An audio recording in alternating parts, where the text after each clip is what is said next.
चुनावों और उपचुनावों की तारीखों का ऐलान हो चुका है। इन तारीखों के ऐलान के बाद ही कांग्रेस पार्टी ने अपने एक ऐसे मास्टर प्लान का खुलासा कर दिया है जो बीजेपी पार्टी की मुश्किलें बढ़ा सकता है। देर रात कांग्रेस पार्टी ने एक ऐसी घोषणा की है जिसके चलते बीजेपी पार्टी इन चुनावों के अंदर बैकफुट पर भी नजर आ सकती है, या कहें कि बीजेपी पार्टी की मुश्किलों के कारण अब फिर एक बार बढ़ते हुए नजर आएंगे। राहुल गांधी जो अब तक संसद के अंदर संसद के बाहर लगातार सरकार से सवाल पूछते थे, पहले नेता विपक्ष के तौर पर, फिर नेता प्रतिपक्ष के तौर पर, लेकिन अब राहुल गांधी के बाद बीजेपी पार्टी की मुश्किलों का एक बड़ा कारण एक व्यक्ति और बन सकता है। दरअसल देर रात कांग्रेस पार्टी ने प्रियंका गांधी के नाम का ऐलान किया। प्रियंका गांधी अब वायनाड से चुनाव लड़ने वाली हैं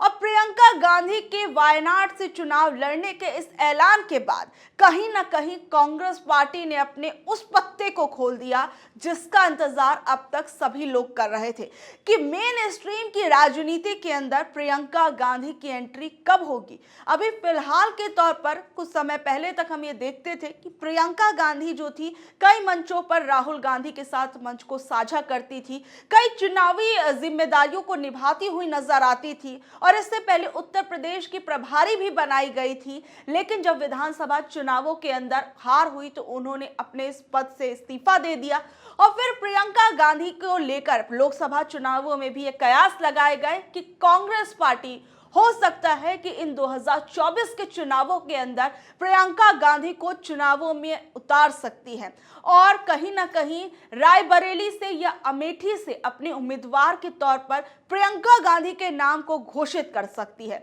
लेकिन 2024 के चुनावों में ऐसा देखने को नहीं मिला। रायबरेली से राहुल गांधी को चुनावी मैदान में उतारा गया, वहीं अमेठी जो कांग्रेस की पारंपरिक सीट है उससे किशोरी लाल शर्मा को उतारा गया। तो कहीं ना कहीं ये साफ हो गया कि उस वक्त तक कांग्रेस पार्टी प्रियंका गांधी के नाम का ऐलान नहीं करना चाहती थी और राहुल गांधी ने रायबरेली के साथ साथ वायनाड से भी चुनाव लड़ने का फैसला किया और इन दोनों ही सीटों से राहुल गांधी को बहुमत प्राप्त हुआ, या कहें कि वो इन दोनों ही सीट से जीत गए, जिसके बाद इन दोनों सीटों में से राहुल गांधी को एक सीट चुनने के लिए कहा गया, जिसमें राहुल गांधी ने रायबरेली की सीट को चुना। और इसके साथ साथ राहुल ने यह भी ऐलान किया कि वो वायनाड की जनता को छोड़कर नहीं जा रहे हैं, वो वायनाड आते रहेंगे, यहाँ के लोगों से मिलते रहेंगे, भले ही वो रायबरेली जा रहे हैं। ये साफ था उस वक्त कि कांग्रेस पार्टी उत्तर प्रदेश की इस रायबरेली की सीट को नहीं छोड़ना चाहती थी, क्योंकि रायबरेली की वो सीट थी जिस पर कांग्रेस अब तक लंबे समय से चुनाव लड़ती आ रही थी, या कहीं ये भी एक पारंपरिक सीट थी। पहले सोनिया गांधी सीट से चुनाव लड़ती थी, फिर उसके बाद राहुल गांधी को इस सीट से चुनाव लड़ाया गया और सोनिया गांधी ने कहा कि मैं अपना बेटा आपको दे रही हूं, और फिर उसके बाद राहुल गांधी ने रायबरेली से चुनाव लड़ा और जीते भी। फिर कहीं ना कहीं ये साफ हो गया कि कांग्रेस पार्टी रायबरेली की इस सीट को रखकर उत्तर की राजनीति को अपने हाथ में तो रखना ही चाहती है, लेकिन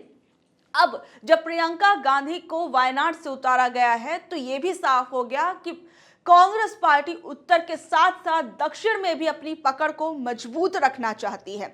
प्रियंका गांधी जिन्हें लेकर ये पहले भी अटकलें लगाई गई कि प्रियंका गांधी को वायनाड से चुनावों में उतारा जा सकता है, और ऐसी अटकलें लोकसभा चुनावों के बाद लगातार लगती रही क्योंकि राहुल गांधी ने अपने इस वायनाड की सीट को छोड़ दिया था। और अब इन उपचुनावों के अंदर प्रियंका गांधी जो है वो चुनावी दंगल में उतरेंगी और लगभग देखिए, क्योंकि वायनाड की सीट कांग्रेस पार्टी की एक मजबूत सीट है और लगातार इस सीट पर कांग्रेस पार्टी जीतती भी आई है, तो इस मजबूत सीट से प्रियंका गांधी को चुनावी मैदान में उतारने का फैसला कांग्रेस पार्टी के लिए कहीं ना कहीं फायदेमंद भी हो सकता है। तो अब कहा जाए कि संसद के अंदर अब 3 गांधी देखने को मिलेंगे। पहले सोनिया गांधी, राहुल गांधी और अब प्रियंका गांधी वायनाड से चुनाव जीत कर जाती हैं तो प्रियंका गांधी भी संसद के अंदर अब अब सत्ता से सवाल पूछती नजर आएंगी। चुनावों के दौरान और कई मंचों पर हमने देखा कि किस तरीके से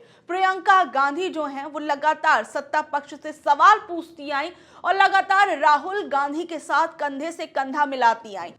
और देखिए, कल इलेक्शन कमीशन की तरफ से 13 राज्यों की 47 विधानसभा सीटों और 3 लोकसभा की सीटों पर उपचुनाव का ऐलान किया गया, जिसके बाद अब ये भी था कि झारखंड और महाराष्ट्र का चुनाव, ये दोनों ही राज्यों के चुनाव सभी पार्टियों के लिए बेहद महत्वपूर्ण है और बेहद महत्वपूर्ण राज्य है। इसके साथ साथ जिन सीटों पर अभी उपचुनाव होने वाला है, ये भी कहीं ना कहीं हर दल के लिए बहुत महत्वपूर्ण होने वाले हैं। और देखिए, इस बीच में वो 3 सीटें केरल की कौन कौन सी है, जिसमें विधानसभा और लोकसभा दोनों की सीटें हैं, जिसके अंदर कांग्रेस की तरफ से जिन कैंडिडेट्स को उतारा गया है उन्हें देखिए। प्रियंका गांधी को वायनाड की सीट से उतारा गया है, जो लोकसभा की सीट है। राहुल ममकूटथिल को पलक्कड़ की सीट से उतारा गया है, जो विधानसभा की सीट है। राम्या हरिदास को चिलक्कार विधानसभा की सीट से उतारा गया है। और इन उपचुनावों के अगर शेड्यूल पर आप नजर डालेंगे तो वायनाड लोकसभा और 12 राज्यों की विधानसभा सीटों में, जिसमें 1+47 13 नवंबर को इस पर वोटिंग होगी, और नांदेड़ लोकसभा सीट और केदारनाथ की विधानसभा सीट पर, जिसमें एक सीट 20 नवंबर को इसमें जो है वो वोटिंग होगी। और जो रिजल्ट है इन उपचुनावों का वो 23 नवंबर को आएगा। देखिए, ये सीट कहीं ना कहीं कांग्रेस पार्टी के लिए बेहद महत्वपूर्ण तो है ही, लेकिन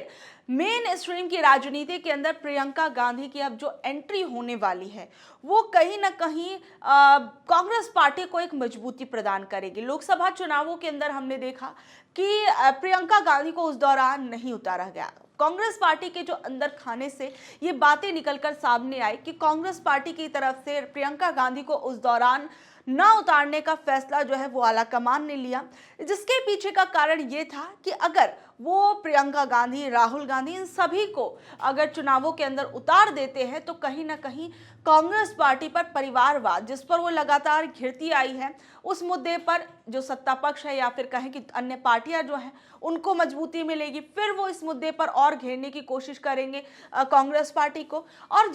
और इस दौरान पर कहीं ना कहीं जो राहुल गांधी उस दौरान एक ब्रांड के तौर पर उभर रहे थे, तो उन्हें और भी उभरने का मौका दिया गया और राहुल गांधी को ने कहीं ना कहीं उस दौरान अपने आप को प्रूव भी कर दिया और अपनी जो एक कुशल राजनीति है उसको भी प्रूव किया, जिसके बाद अब कांग्रेस पार्टी राहुल गांधी के बाद प्रियंका गांधी को लेकर भी आप कॉन्फिडेंट नजर आ रही है, जिसके चलते कहीं ना कहीं वायनाड की सीट से प्रियंका गांधी को उतारने का फैसला लिया गया है। बहरहाल, आप लोग इस बारे में क्या कुछ कहेंगे और प्रियंका गांधी के अब वायनाड से चुनाव लड़ने पर क्या कुछ कहेंगे, नीचे दिए गए कमेंट बॉक्स में जरूर बताइएगा। धन्यवाद।